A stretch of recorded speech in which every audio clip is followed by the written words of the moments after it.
গরুর চোখ বেঁধে মাড়াই করা হচ্ছে সরিষা। সনাতন পদ্ধতিতে উৎপাদিত হচ্ছে খাঁটি তেল। আধুনিক যুগে তেল উৎপাদনের এই চিত্র বিরল হলেও দেখা মিলল ঝিনাইদহের মহেশপুর উপজেলার বাথানগাছি গ্রামে। ঘানি নিয়ে নিজেদের লালিত পেশা ধরে রেখেছেন ওই এলাকার দুই ব্যবসায়ী। প্রায় 5 যুগেরও বেশি সময় ধরে এভাবে তেল উৎপাদনের পেশায় আছেন এরশাদ আলী। তবে গোখাদ্য ও ঘানির উপকরণের দাম বাড়ায় ব্যবসা টিকিয়ে রাখতে হিমশিম খাচ্ছেন তিনি। বয়সের ভারে নুয়ে পড়া মাগরব আলী শত কষ্ট করে ধরে রেখেছেন তাদের আদি এই পেশা। এই ব্যবসাটা পৈতৃক, আমাদের আমরা বর্তমানে করছি। এখন দ্রব্যমূল্য খুব বেশি হওয়াতে আমরা ঠিকমতো সাপ্লাই করতেও পারছি না এবং মাল তৈরি করতেও পারছি না, যার জন্য আমাদের ব্যবসার ক্ষতি হচ্ছে খুব। আশেপাশে যারা আসে বহু দূর দূরান্ত থেকে এসে আমাদের কাছে কাঠের ঘানি ভালো তেল বিলিয়ে নিয়ে যাচ্ছে। দীর্ঘ 50 বছর ধরে আমাদের এই ব্যবসা করতে এখন ঝিমঝিম খেয়ে যাচ্ছে।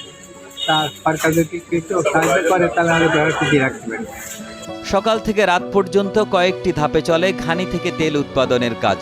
উচ্ছিষ্ট খোল দিয়ে ফের তৈরি হচ্ছে গোখাদ্য ও মাছের খাবার। এসব ঘানিতে প্রতিদিন সরিষা তেলের গড় উৎপাদন প্রায় 20 লিটার। খাঁটি তেলের স্বাদ নিতে ঘানি থেকে সরাসরি সংগ্রহ করেন ক্রেতারা। সরষের তেল কিনে নিয়ে যায়, দামটা যদি একটু বেশি হয় তাও তেলটা আমি ভালো পাই। আমরা কাঠের তৈরি ঘানির ভাঙানো খাঁটি সরষের তেল শুদ্ধভাবে পাই, তাই আমরা এখানে ক্রয় করি। এখানে খাঁটি সরিষার তেলটি অত্যন্ত ভালো এবং দাম একটু বেশি হলেও সেটা আমাদের ব্যবহারে সুবিধা হয়।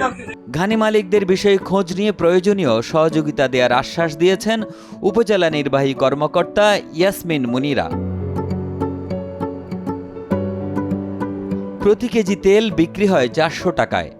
বাজারের তুলনায় দাম বেশি হলেও বিশুদ্ধ ও মানসম্মত হওয়ায় এই তেলে আগ্রহ রয়েছে ক্রেতাদের। তবে শত বছরের এই ঐতিহ্যবাহী পেশা টিকিয়ে রাখতে হলে প্রয়োজন সরকারি ও বেসরকারি সহায়তা। আব্দুর রাজ্জাক রাজনের পাঠানো তথ্যচিত্রে ডেস্ক রিপোর্ট। একে আজাদ, কালের কণ্ঠ।